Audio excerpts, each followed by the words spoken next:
Avant même que le président de la République ne réussisse un sommet social, le 10 mai 2010, le Premier ministre annonce un gel des dépenses de l'État pour les 3 ans à venir. Les organisations syndicales, CFDT, CGT, FSU, Solidaire, UNSA, condamnent cette annonce et considèrent que la réduction des déficits ne peut être envisagée sans assurer la cohésion sociale et la réduction des inégalités, en particulier par une fiscalité et une redistributivité.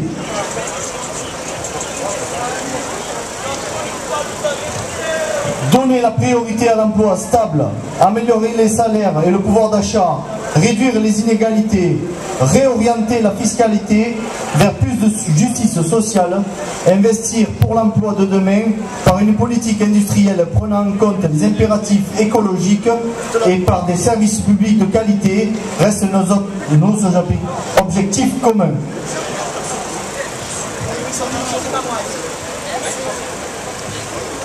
Concernant les retraites, elle rappelle que l'emploi en quantité, en qualité et qualifié, reconnu et valorisé, doit devenir une priorité dans les entreprises et les administrations pour redonner du sens au travail à la société tout entière.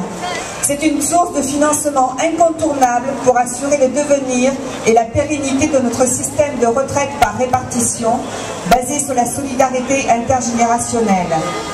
Une plus juste répartition des richesses, la réduction des inégalités, l'égalité entre les femmes et les hommes au travail s'impose aussi pour garantir à tous un bon niveau de vie à la retraite.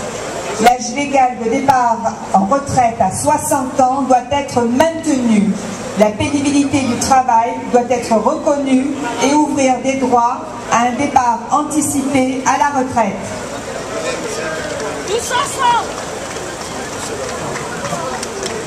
La concertation est en cours. Le calendrier est extrêmement serré et imposé. N'ouvrons pas une qualité de dialogue social acceptable pour répondre à un tel enjeu de société. D'autant que les seuls éléments de la réforme proposée restent le recul de l'âge légal du départ à la retraite et l'allongement de la durée des cotisations dans le cadre budgétaire constant. C'est inadmissible. Des commissions ouvrières et de l'UGT, représentant les salariés de Catalogne, que je remercie de nous soutenir en notre nom, haussons la voix, tous ensemble, pour dire encore et encore, la crise c'est eux, la solution c'est nous tous.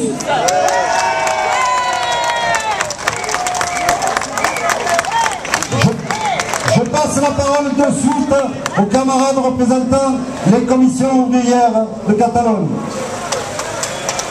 Merci. Chers camarades, c'est un grand plaisir d'être aujourd'hui ici avec vous parce que votre lutte, c'est notre lutte.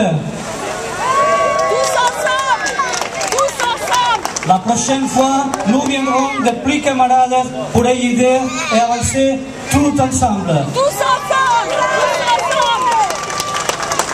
Moltes gràcies per haver-nos acollit, moltes gràcies per la vostra lluita, continuarem plegats i visca el sindicalisme sense fronteres. Je passe la parole aux camarades représentants l'UGT de Catalogne. Bonjour à tous et à toutes. On est venu ici pour exprimer la solidarité de tous les travailleurs catalans et spécialement des adhérents de l'Union Générale des Travailleurs de Catalogne. C'est au nom de ces représentés-là que je vous transfère notre solidarité. Je répète les paroles de mon collègue des commissions ouvrières. Votre lutte est la nôtre. Le capital n'a pas de frontières, le syndicalisme non plus. Seul le syndicalisme uni pourra faire face à ce capital-là. La solution est en nos mains. Tous ensemble, tous ensemble, ouais, ouais. Tous ensemble, ouais, ouais. Tous ensemble, ouais, ouais. Tous ensemble, ouais, ouais. Tous ensemble, ouais, ouais. Remercions tous les salariés, tous les syndicats qui se sont mobilisés aujourd'hui. Je voudrais remercier en particulier tous les syndicats CGT qui ont fait, avec les autres organisations syndicales, une grande journée aujourd'hui. On a vu une grande mobilisation, espérons que nous en aurons une autre après. L'intersyndicale est priée de se préparer pour aller rencontrer la préfecture. Allez,